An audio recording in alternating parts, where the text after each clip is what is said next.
Yemen's Iran-aligned Houthi group used drones to attack two major Saudi Arabian oil installations, including the world's largest oil processing facility.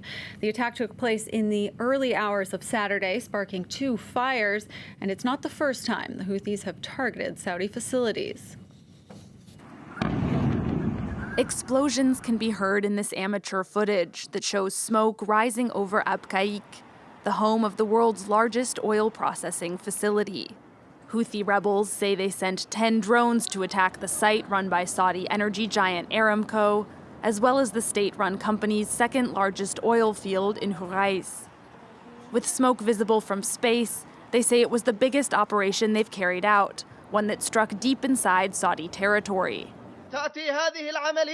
This mission comes as part of our legitimate right to react to the aggression and blockade on our country for the past 5 years. We promised the Saudi regime that our coming operations will only grow wider and more painful as long as their aggression and blockade continue.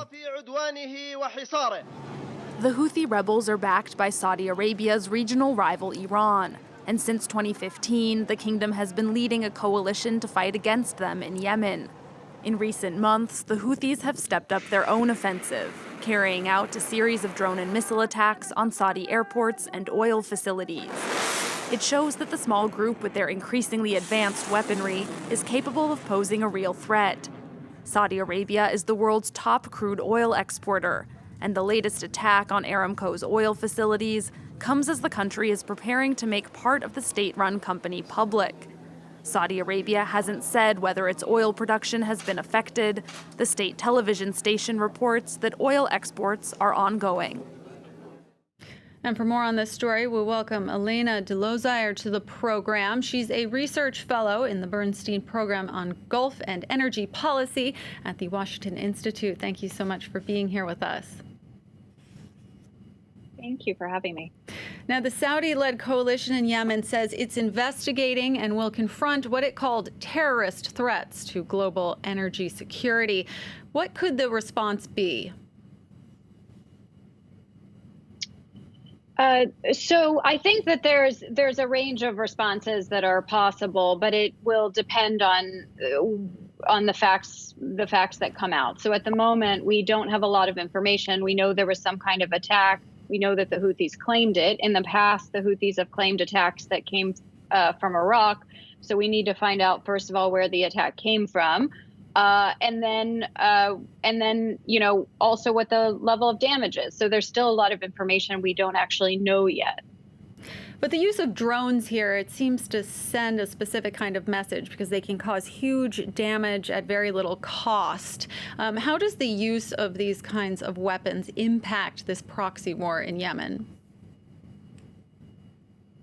No, that's right. I mean, the Houthis are able to have asymmetric responses, right? Like they're able to do exactly what you said, to use relatively cheap technology to create pretty big attacks, or at least very threatening attacks. The Houthis' point of view on this is that, they've done a number of attacks on airports in Saudi Arabia, and they claim because the airport in Sana'a, the capital of Yemen, is closed down, that they are therefore going to attack, Saudi airports. And because the Saudis have a blockade on them, they're going to attack, the economy of Saudi Arabia. And so they have sort of a tit for tat kind of response, but you're absolutely right. The level of damage they can do for relatively low cost is quite high.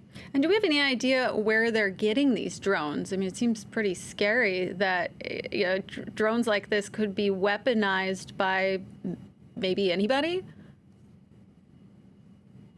Well, it seems as though the drones originally came from Iran, and Iran seems to have been helpful in mastering that technology.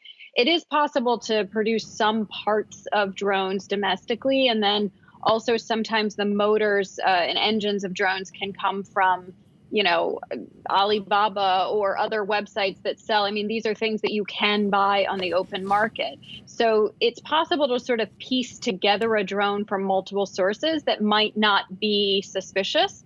But to learn how to make it work, you need some sort of training at the beginning to do that. And it appears as though Iran provided that kind of training.